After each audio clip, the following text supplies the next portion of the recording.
द्वितीय विश्व युद्ध 1939 से 1945 के बीच मानव इतिहास का सबसे बड़ा और विनाशकारी संघर्ष था। ये युद्ध यूरोप, एशिया, अफ्रीका और प्रशांत क्षेत्र के देशों को अपनी चपेट में ले आया, जिसमें करोड़ों सैनिक और नागरिक शामिल हुए। पूरे शहर बमबारी अभियानों में तबाह हो गए। विशाल सेनाएं महाद्वीपों में टकराईं और आम नागरिकों ने अकल्पनीय कठिनाइयां झेली। युद्ध से पहले अधिकांश देशों में महिलाओं का युद्ध के मैदान में लड़ना असामान्य माना जाता था। महिलाएं पारंपरिक रूप से नर्स, फैक्ट्री वर्कर, क्लर्क या सहायक स्टाफ थीं। उनका योगदान अहम था, पर युद्ध भूमि पर उन्हें बहुत कम लड़ने का मौका मिलता था। द्वितीय विश्व युद्ध के पैमाने और निराशा ने उन धारणाओं को बदल दिया। जब देश अपनी अस्तित्व के लिए लड़ रहे थे, तो पारंपरिक सीमाएं टूटने लगीं। महिलाएं हथियार वाहन बनाने फैक्ट्रियों में गईं और दुश्मन के संदेशों को डिकोड करने खुफिया सेवाओं में शामिल हुईं। कुछ देशों, खासकर सोवियत संघ में, उन्हें लड़ाकू सैनिकों की तरह प्रशिक्षित किया गया। महिलाएं स्नाइपर, पायलट, टैंक मैकेनिक, प्रतिरोध सेनानी और तोड़फोड़ करने वाली बनी, और उनमें से कई ने युद्ध के सबसे खतरनाक क्षेत्रों में लड़ाई की। इन महिलाओं में कुछ ऐसी भी थीं जिनकी प्रतिष्ठा किंवदंती बन गई। युद्ध में उनके कारनामों से दुश्मनों में डर और साथियों में प्रशंसा हुई। पूर्वी मोर्चे पर जर्मन सैनिक घातक महिला स्नाइपरों की फुसफुसाकर बातें करते थे, जो सैकड़ों मीटर दूर से निशाना लगा सकती थीं। विमान भेदी दल रात के आसमान में चुपचाप उड़ते, लकड़ी के विमानों की हल्की आवाज से डरते थे। गेस्टापो अधिकारी उन प्रतिरोध सेनानियों का पीछा करते थे जिन्हें पकड़ना मुश्किल था। ये महिलाएं केवल युद्ध में भागीदार नहीं थीं, बल्कि वे इसके सबसे शक्तिशाली योद्धाओं में से थीं। ये डॉक्यूमेंट्री द्वितीय विश्व युद्ध की सबसे डरावनी महिलाओं की कहानियों को उजागर करती है। स्नाइपर, जिन्होंने युद्ध भूमि पर दबदबा बनाया। पायलट, जो आसमान पर राज किए। प्रतिरोध सेनानी, जिन्होंने नाजी कब्जे का विरोध किया। और मशहूर नाइट विचेज, जिन्होंने नाजुक दो पंखों वाले विमानों को मनोवैज्ञानिक युद्ध का हथियार बनाया। उनकी बहादुरी ने अपेक्षाओं को चुनौती दी और ऐसी विरासत छोड़ी जो आज भी इतिहासकारों को आकर्षित करती है।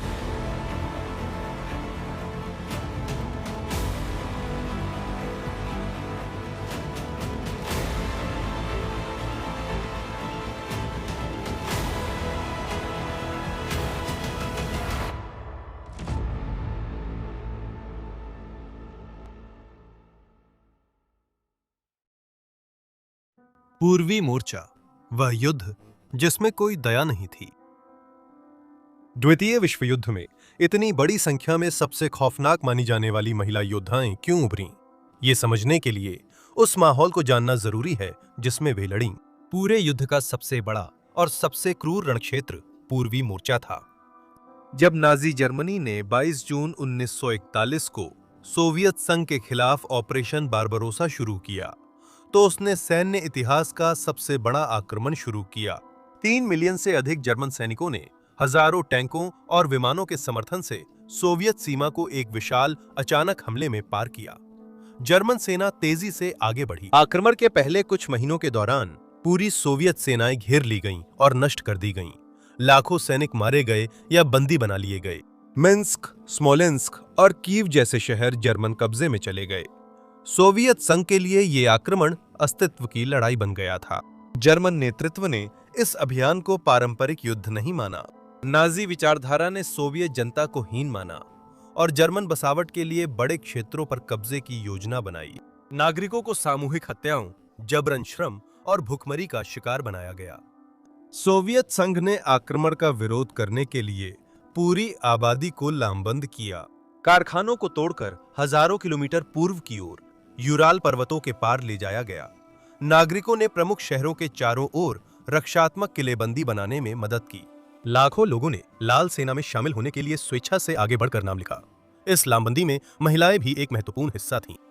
युद्ध में 8 लाख से ज्यादा महिलाओं ने सोवियत सशस्त्र बलों में सेवा की।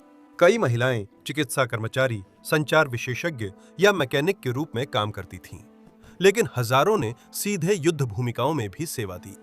एक क्षेत्र जहां महिलाएं विशेष रूप से प्रभावी साबित हुईं, वो था स्नाइपिंग। स्नाइपर्स के लिए धैर्य, अनुशासन और मजबूत आत्मनियंत्रण की आवश्यकता होती थी। स्नाइपर को कई बार घंटों या दिनों तक एक ही जगह छिपकर सही मौके का इंतजार करना पड़ता था। सटीकता और मानसिक सहनशक्ति जरूरी थी। सोवियत कमांडर मानते थे कि महिला सैनिकों में ये गुण होते हैं। महिलाओं को स्नाइपर के रूप में तैयार करने के लिए प्रशिक्षण स्कूल स्थापित किए गए और कई स्नातकों ने जल्दी ही अपनी प्रभावशीलता साबित कर दी। युद्ध में जर्मन सैनिकों ने जल्दी समझ लिया कि उनके सबसे खतरनाक दुश्मनों में महिलाएं भी शामिल थीं। टूटे फूटे इमारतों या जंगल की चौकियों में छिपे हुए पूर्वी मोर्चा असाधारण लड़ाकों के लिए एक परीक्षण स्थल बन गया था। ल्यूदमिला पावलीचेंको वह स्नाइपर जिसे लेडी डेथ कहा जाता था। युद्ध की सबसे डरावनी स्नाइपर्स में से एक ल्यूदमिला पावलीचेंको थीं, जिनका नाम जर्मन सैनिकों में किंवदंती बन गया था। 1916 में यूक्रेन के शहर बिलात्सर्कवा में जन्मी ल्यूदमिला पावलीचेंको सोवियत समाज में पली बढ़ीं, जहां सैन्य तैयारी को बढ़ावा दिया जाता था। किशोर अवस्था में उन्होंने स्थानीय शूटिंग क्लब ज्वाइन किया और जल्द ही अपनी निशानेबाजी के लिए मशहूर हो गईं। 1941 में जर्मनी द्वारा सोवियत संघ पर हमले के वक्त ल्यूदमिला पावलीचेंको कीव विश्वविद्यालय में इतिहास पढ़ रही थीं। हजारों सोवियत युवाओं की तरह उन्होंने भी देश की रक्षा के लिए तुरंत स्वयं सेवा की, मगर सैन्य अधिकारियों ने पहले उन्हें नर्सिंग की भूमिका सौंपने की कोशिश की। पावलीचेंको ने इनकार कर दिया और स्नाइपर के रूप में सेवा करने की जिद की। आखिरकार सेना ने उन्हें एक युद्ध इकाई में शामिल होने की अनुमति दे दी। उनका पहला बड़ा युद्ध अनुभव 1941 में ओडेसा की रक्षा के दौरान हुआ था। शहर जर्मन और रोमानियाई सेनाओं से घिरा था। लड़ाई बहुत तीव्र थी। पावलीचेंको ने जल्दी ही असाधारण कौशल दिखाया। स्नाइपिंग में धैर्य और सटीकता चाहिए थी। स्नाइपर को अक्सर खतरनाक हालात में लंबे समय तक बिना हिले मौके का इंतजार करना पड़ता था। सिर्फ कुछ ही महीनों में पावलीचेंको ने दर्जनों दुश्मनों को मार गिराने के पुष्ट मामले दर्ज कर लिए थे। बाद में उन्हें क्रीमिया के रणनीतिक बंदरगाह सेवस्तोपोल की लड़ाई में भेजा गया। सेवस्तोपोल की घेराबंदी महीनों तक चली और इसमें भारी तोपखाने की बमबारी, हवाई हमले और जबरदस्त जमीनी लड़ाई शामिल थी। शहर के खंडहर स्नाइपर्स के लिए आदर्श थे। पावलीचेंको ने इस माहौल में बेहद प्रभावी साबित हुईं। उन्होंने खंडहरों और खाइयों में दुश्मन सैनिकों और स्नाइपर्स का शिकार किया। उनके सबसे खतरनाक कामों में जर्मन स्नाइपर से मुकाबला करना था, जिन्हें दुश्मन निशानेबाजों को मारने के लिए प्रशिक्षित किया गया था। 1942 में घायल होने तक पावलीचेंको ने 309 दुश्मनों को मार गिराने के पुष्ट मामले दर्ज किए थे, जिनमें 36 दुश्मन स्नाइपर्स भी शामिल थे। उनकी प्रतिष्ठा इतनी बढ़ गई थी कि जर्मन सेनाओं ने मनोवैज्ञानिक रणनीतियां अपनाईं। लाउडस्पीकरों के जरिए संदेश प्रसारित किए गए, जिसमें आत्मसमर्पण करने पर इनाम देने की पेशकश की गई। बाद में उन्होंने क्रूर प्रतिशोध की धमकी दी। पावलीचेंको ने इन सभी को नजरअंदाज कर दिया। मॉर्टर फायर में घायल होने पर उन्हें मोर्चे से हटाकर मित्र राष्ट्रों के कूटनीतिक दौरे पर भेजा गया। इस दौरे में उन्होंने अमेरिका जाकर राष्ट्रपति फ्रैंकलिन डी रूजवेल्ट और प्रथम महिला एलेनोर रूजवेल्ट से मुलाकात की, लेकिन वो पहले ही एक दंत कथा बन चुकी थीं। पूर्वी मोर्चे पर जर्मन सैनिकों के लिए ल्यूदमिला पावलीचेंको एक डरावना दुश्मन थीं, जिसे वे पहले देख नहीं पाए और जब तक समझे देर हो चुकी थी। रोजा शानिना, वो स्नाइपर जिसने पीछे हटने से मना किया। एक और सोवियत स्नाइपर जिनकी ख्याति युद्ध के दौरान तेजी से फैली, वो थीं रोजा शानिना, एक युवा सैनिक जिनकी दृढ़ता और साहस ने उन्हें पूर्वी मोर्चे पर सबसे सम्मानित महिला स्नाइपरों में से एक बना दिया। रोजा शानिना का जन्म 1924 में रूस के उत्तर के छोटे गांव येदमा आर्खांगेल्स्क क्षेत्र में हुआ था। वो मेहनतकश परिवार में पली बढ़ी, जहां अनुशासन और सहनशीलता जरूरी थी। सर्दियां कठोर थीं, सफर करना मुश्किल था और रोजमर्रा का गुजारा करने के लिए बहुत मेहनत करनी पड़ती थी। इन चुनौतियों के बावजूद शानिना एक उत्कृष्ट छात्रा थीं। वो शिक्षक बनना चाहती थीं और पढ़ाई के लिए आर्खांगेल्स्क गईं, जहां शिक्षक प्रशिक्षण संस्थान में दाखिला लिया। लेकिन इतिहास ने उसके लिए कुछ और तय कर रखा था। जून 1941 में नाजी जर्मनी ने सोवियत संघ पर अपना विशाल आक्रमण शुरू किया। इस हमले ने पूरे देश को झकझोर दिया और ये जल्दी ही जीवित रहने की लड़ाई बन गई। लाखों युवा अपने देश की रक्षा के लिए स्वयं सेवक बने और रोजा शानिना भी उनमें से एक थीं। जब वो 18 साल की हुईं तो उन्होंने लाल सेना में शामिल हो गईं। शानिना को महिला स्नाइपर स्कूल में लिया गया, जो सोवियत संघ द्वारा जर्मन बढ़त को धीमा करने के लिए कुशल निशानेबाज प्रशिक्षित करने की कोशिश थी। प्रशिक्षण बहुत कठिन था। छात्रों को छिपने, चुपचाप चलने, दूर से निशाना लगाने और युद्ध क्षेत्र में जीवित रहने के तरीके सिखाए जाते थे। वे ठंड में बिना हिले लेटे रहने और मैदान में दूरी का अनुमान लगाने का अभ्यास करते थे। शानीना जल्द ही अपनी कक्षा की सबसे बेहतरीन छात्राओं में साबित हुईं। प्रशिक्षकों ने उनकी निशानेबाजी की सटीकता और दबाव में शांत स्वभाव की प्रशंसा की। उन्होंने अच्छे अंक से स्नातक कर 1944 में युद्ध इकाई में नियुक्त हुई। मोर्चे पर उसकी तैनाती उसी समय हुई जब सोवियत सेना ने 1943 में इतिहास की सबसे बड़ी टैंक लड़ाई कुर्स्क की लड़ाई में जीत के बाद जर्मन सेनाओं को पश्चिम की ओर धकेलते हुए बड़े पैमाने पर आक्रमण शुरू किए थे। शानीना ने बेलारूस में अपनी पहली लड़ाई देखी जब सोवियत सेनाओं ने जर्मन कब्जे वाले क्षेत्रों को मुक्त करना शुरू किया।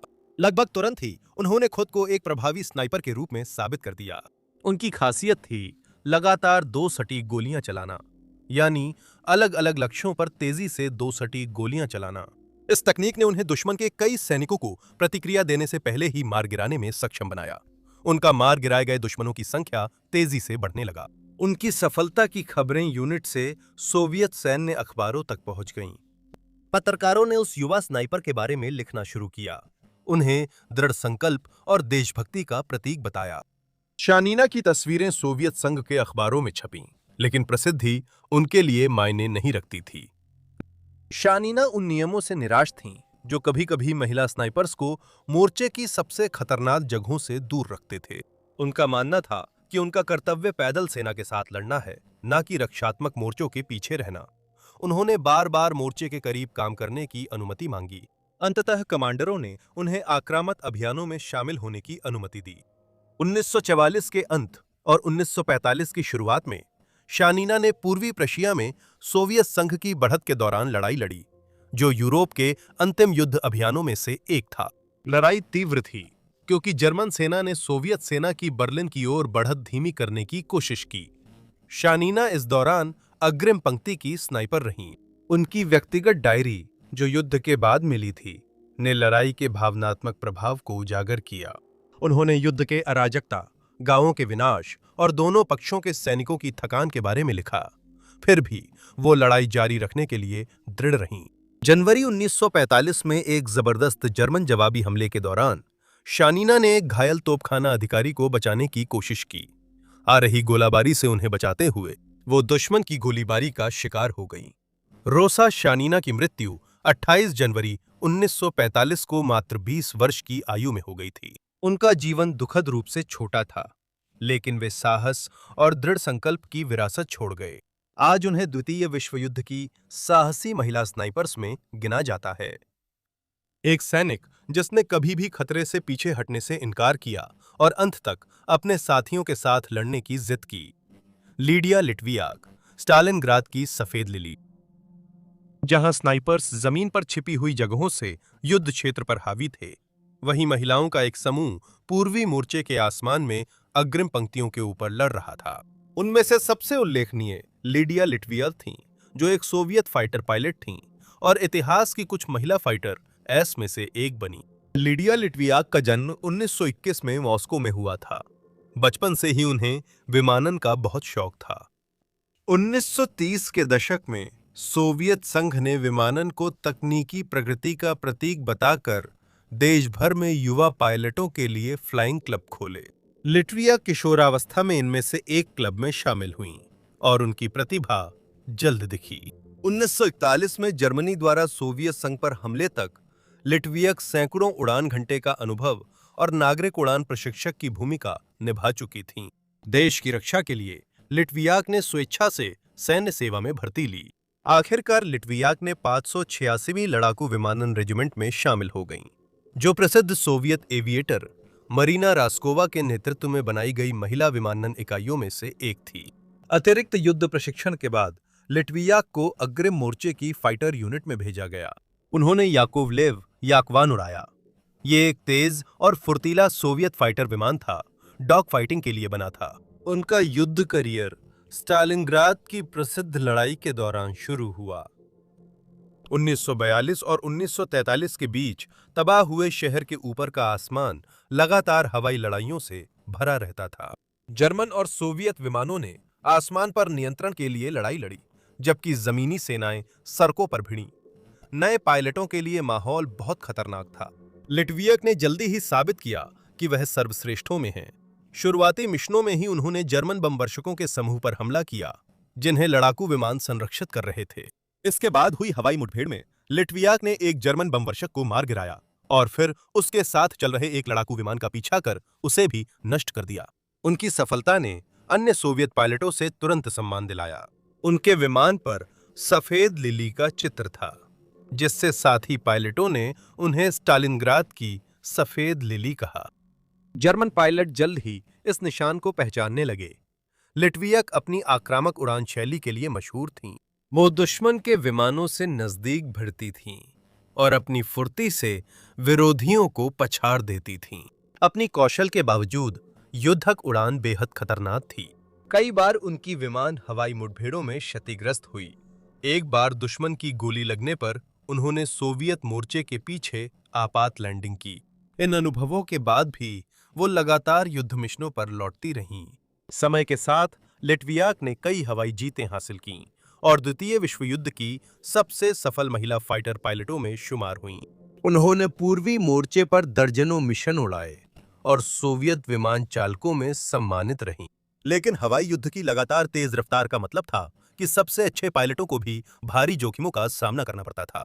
1 अगस्त 1943 को लिटवियाक ने पूर्वी यूक्रेन के ऊपर एक और मिशन के लिए उड़ान भरी।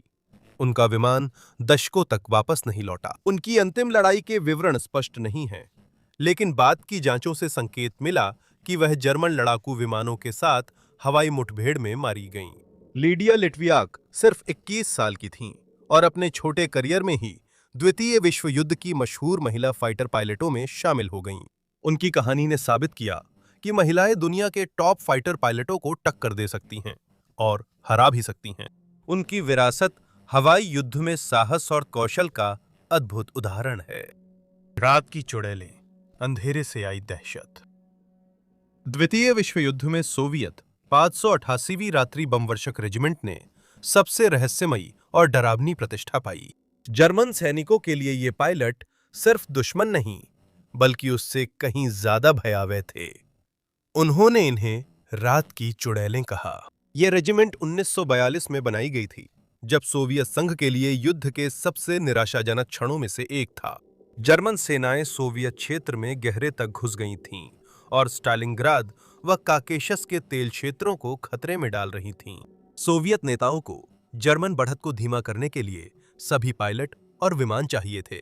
इस यूनिट की स्थापना मुख्य रूप से प्रसिद्ध सोवियत विमान चालक मारीना रास्कोवा के प्रयासों का परिणाम थी, जिन्होंने जोसेफ स्टालिन को इसके लिए राजी किया। सभी महिला विमानन रेजिमेंटों के गठन को मंजूरी देने के लिए 588वीं रात्रि बमवर्षक रेजिमेंट इन यूनिट्स में सबसे प्रसिद्ध बन गई।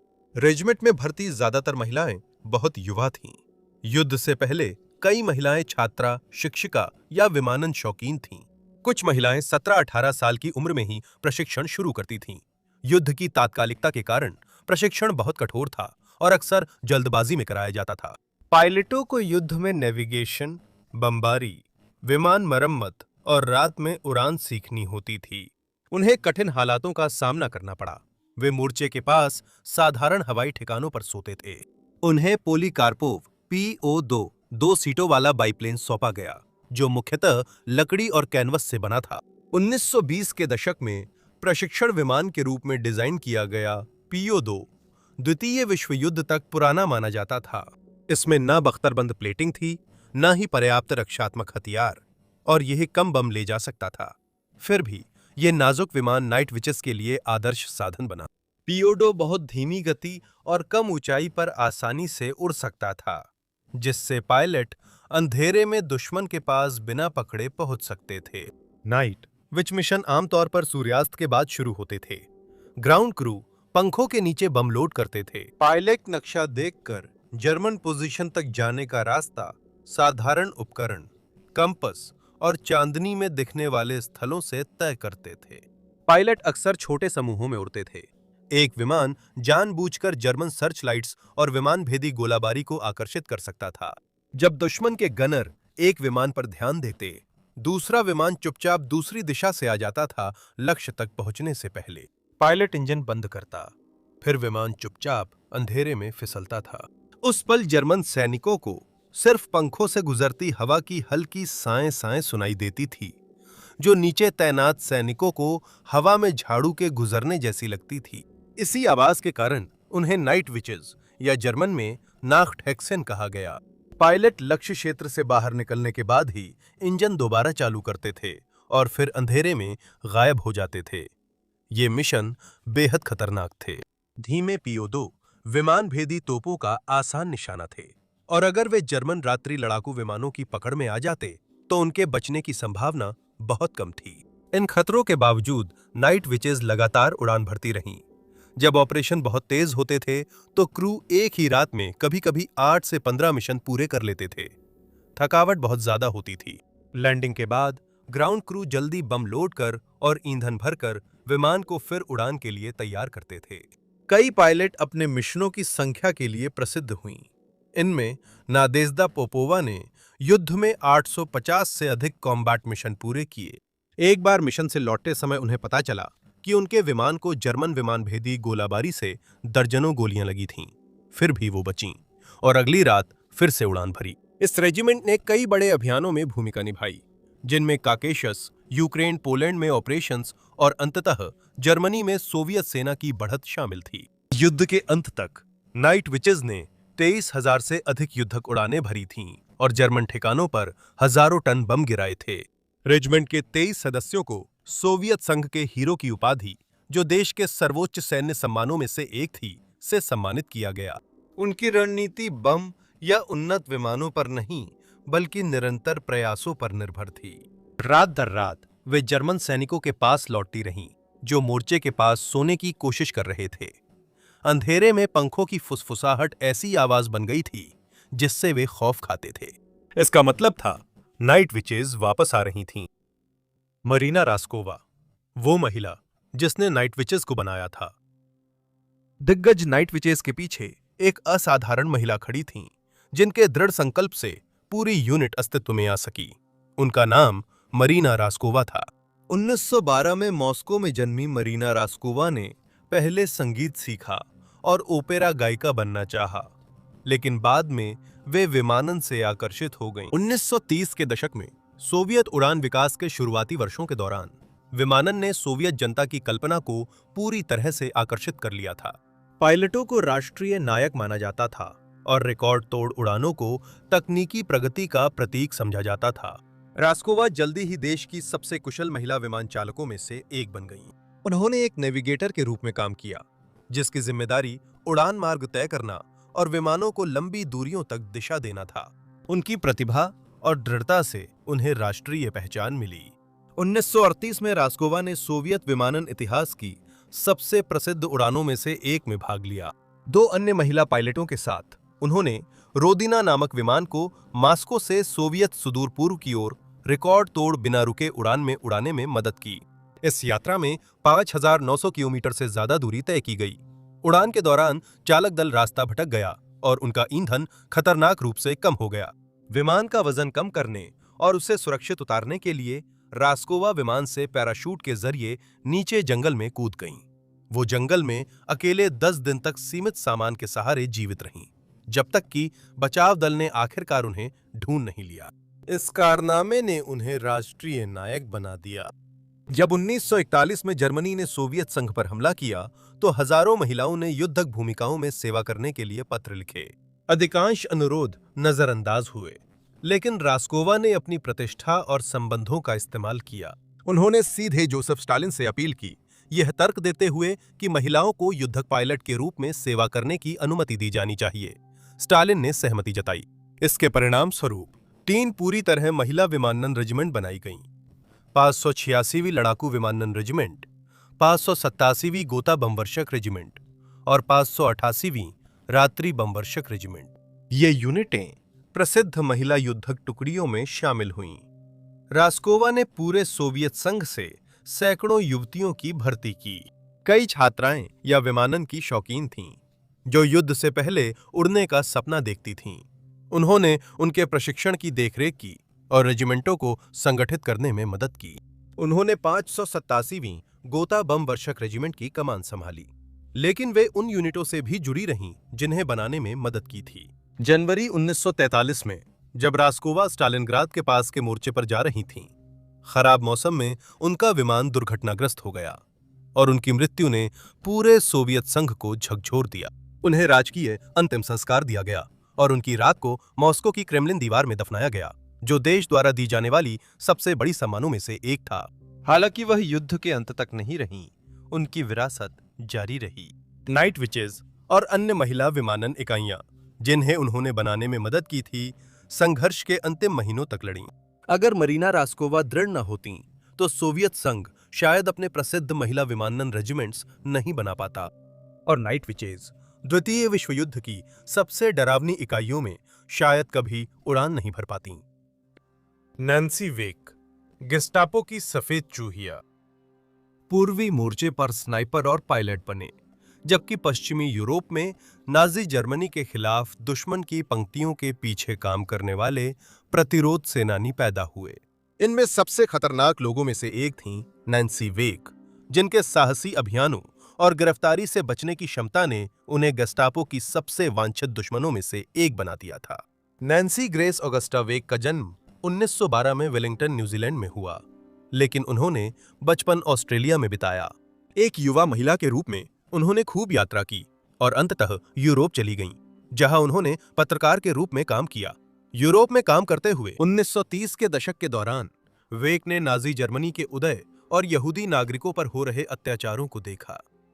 देखी गई हिंसा और दमन ने उन पर गहरा प्रभाव डाला और नाजी शासन से उनकी नफरत बढ़ा दी। 1939 में जब द्वितीय विश्व युद्ध शुरू हुआ, उस समय वेक अपने पति, एक अमीर फ्रांसीसी उद्योगपति हेनरी फ्योरका के साथ फ्रांस में रह रही थीं। 1940 में जर्मन सेनाओं ने फ्रांस पर हमला कर फ्रांसीसी सेना को जल्दी हरा दिया और देश को कब्जे व गैर कब्जे क्षेत्रों में बांट दिया। कई फ्रांसीसी नागरिकों ने अनिच्छा से कब्जा स्वीकार किया, जबकि अन्य ने प्रतिरोध नेटवर्क बनाए। नैन्सी वेक तुरंत फ्रांसीसी प्रतिरोध में शामिल हो गईं और शुरू में मित्र देशों के सैनिकों व वायुसैनिकों को कब्जे वाले क्षेत्र से भागने में मदद करती थीं। यूरोप में गिराए गए विमानों के पायलट सुरक्षित क्षेत्र तक पहुंचने के लिए प्रतिरोध नेटवर्क पर निर्भर रहते थे। वेके ने इन पायलटों को फ्रांस के गुप्त रास्तों से स्पेन तक पहुंचाने में मदद की, जहां से वे ब्रिटेन लौट सकते थे। ये मिशन बेहद खतरनाक थे। मित्र देशों के सैनिकों की मदद करने पर कैद, यातना या फांसी हो सकती थी, लेकिन वेके ने खुद को बेहद कारगर साबित किया। वह अक्सर प्रतिरोध समूहों के बीच यात्रा करती थीं, संदेश, पैसे और सामान पहुंचाती थीं।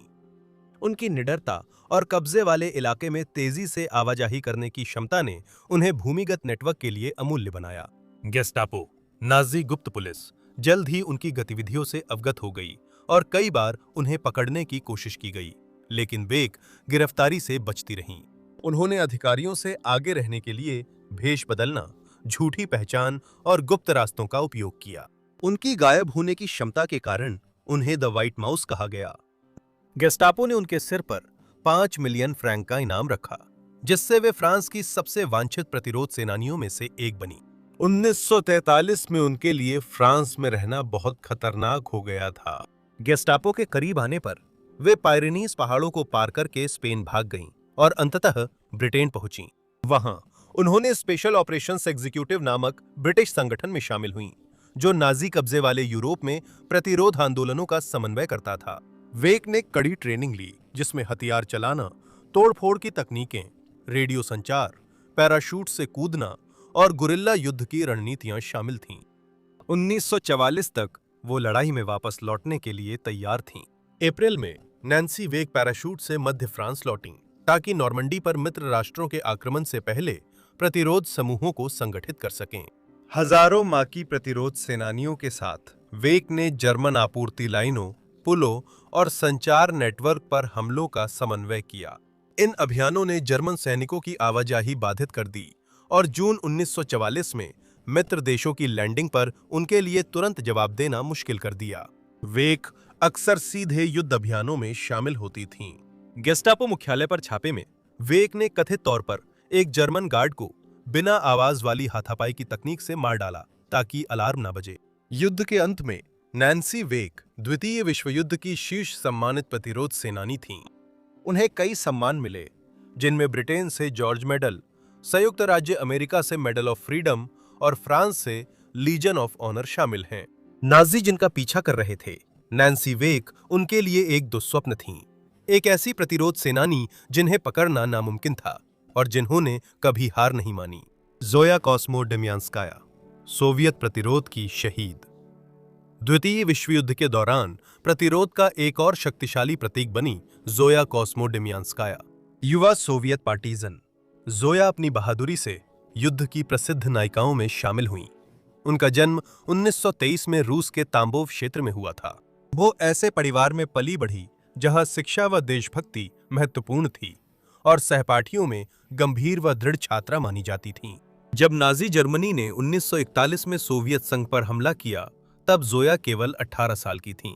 अन्य युवा सोवियत नागरिकों की तरह उन्होंने भी देश की रक्षा के लिए स्वयं सेवा किया और दुश्मन की अग्रिम पंक्तियों के पीछे काम करने वाली पार्टीजन तोड़फोड़ इकाई में शामिल हुईं। इन इकाइयों ने जर्मन आपूर्ति मार्गों को बाधित करने, संचार लाइनों और सैन्य ढांचे को नष्ट करने के मिशन किए। पार्टीजन युद्ध ने सोवियत क्षेत्र में जर्मन सेना की बढ़त को धीमा करने में महत्वपूर्ण भूमिका निभाई। ज़ोया की इकाई ने 1941 की सर्दियों में मॉस्को के पश्चिम में मोर्चे पर युद्ध के सबसे अहम समय में काम किया। उस समय जर्मन सेना सोवियत राजधानी के बेहद करीब तक पहुंच गई थी। पार्टीजान इकाइयों को आदेश था कि वे उन गांवों और सुविधाओं को नष्ट करें जिनका उपयोग जर्मन सैनिक आश्रय और आपूर्ति के लिए करते थे। इसका मकसद रूसी सर्दी में आक्रमणकारी सेना को संसाधनों से वंचित करना था। नवंबर 1941 में एक तोड़फोड़ मिशन में ज़ोया ने जर्मन सैनिकों द्वारा इस्तेमाल इमारतों में आग लगाने की कोशिश की। फिर भी उन्हें जर्मन सैनिकों ने पकड़ लिया। इसके बाद जो हुआ वो युद्ध के दौरान प्रतिरोध की सबसे शक्तिशाली कहानियों में से एक बन गया। ज़ोया से उसके बंदी बनाने वालों ने बेरहमी से पूछताछ की और उसे यातनाएं दी। जर्मनों ने उसकी यूनिट और अभियानों की जानकारी मांगी, पर उसने जवाब देने से इनकार कर दिया। कड़ी यातनाओं के बावजूद उसने साथियों के नाम या पार्टीजान समूहों का ठिकाना नहीं बताया। 29 नवंबर 1941 को ज़ोया कोस्मोदेमियांस्काया को पेट्रुशेवो गांव में सार्वजनिक रूप से फांसी देकर मार दिया गया। गवाहों ने बताया कि फांसी से पहले उसने जर्मन सैनिकों और गांव वालों से डटकर बात की थी। सोवियत रिपोर्टों के अनुसार उसने घोषणा की थी कि सोवियत संघ जर्मनी को हरा देगा और हजारों पार्टीजान लड़ाई जारी रखेंगे। मौत के सामने उसका साहस प्रतिरोध का एक शक्तिशाली प्रतीक बन गया। कुछ ही समय बाद सोवियत अखबारों ने पूरे देश में उसकी कहानी प्रकाशित की। तस्वीरों और लेखों में उसकी बहादुरी और बलिदान का वर्णन किया गया। ज़ोया कोस्मोदेमियांस्काया सोवियत संघ की नायिका की उपाधि पाने वाली पहली महिलाओं में थीं, जो देश का सर्वोच्च सैन्य सम्मान है। उसकी कहानी ने हजारों सोवियत युवाओं को जर्मन मोर्चे के पीछे पार्टीजान समूहों में शामिल होने को प्रेरित किया। यहाँ तक कि आज भी वह द्वितीय विश्व युद्ध के दौरान सोवियत प्रतिरोध की सबसे प्रसिद्ध हस्तियों में से एक बनी हुई हैं। उनकी कहानी न केवल युद्ध में साहस का प्रतीक है, बल्कि उत्पीड़न के खिलाफ विद्रोह की उस शक्ति का भी उदाहरण है जिसकी उम्मीद दुश्मन ने कभी नहीं की थी। 1945 में द्वितीय विश्व युद्ध खत्म होने पर दुनिया को तबाही के बाद पुनर्निर्माण की बड़ी चुनौती मिली।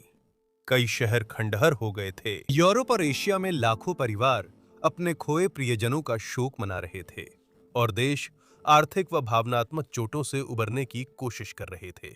युद्ध के दौरान लड़ने वाली कई महिलाओं के लिए युद्ध के बाद सामान्य जीवन में लौटना जटिल था। कुछ महिलाएं उन विश्वविद्यालयों और करियर में लौटीं जिन्हें युद्ध ने बीच में रोक दिया था, जबकि अन्य को उन समाजों में ढलने में कठिनाई हुई जहां उनसे अक्सर उम्मीद की जाती थी कि वे चुपचाप पारंपरिक भूमिकाओं में लौट जाएं। युद्ध के मैदान में अपने योगदान के बावजूद कई महिला पूर्व सैनिकों ने पाया कि संघर्ष के तुरंत बाद के वर्षों में उनके युद्धकालीन अनुभवों को हमेशा पूरी तरह से मान्यता नहीं मिली। फिर भी उनकी कहानियां बनी रहीं। इतिहासकारों और शोधकर्ताओं ने धीरे धीरे यह उजागर करना शुरू किया कि द्वितीय विश्व युद्ध के दौरान महिलाओं ने कितनी व्यापक भूमिकाएं निभाई थीं। सामने आई तस्वीर साहस, दृढ़ संकल्प और लचीलेपन की थी। महिलाओं ने सिर्फ युद्ध प्रयासों का समर्थन नहीं किया, बल्कि मोर्चे पर भी लड़ी। मिलकर ये महिलाएं द्वितीय विश्व युद्ध में महिलाओं की कहानी का छोटा हिस्सा हैं। दुनिया भर में लाखों महिलाओं ने फांसीवाद और आक्रामकता के खिलाफ योगदान दिया।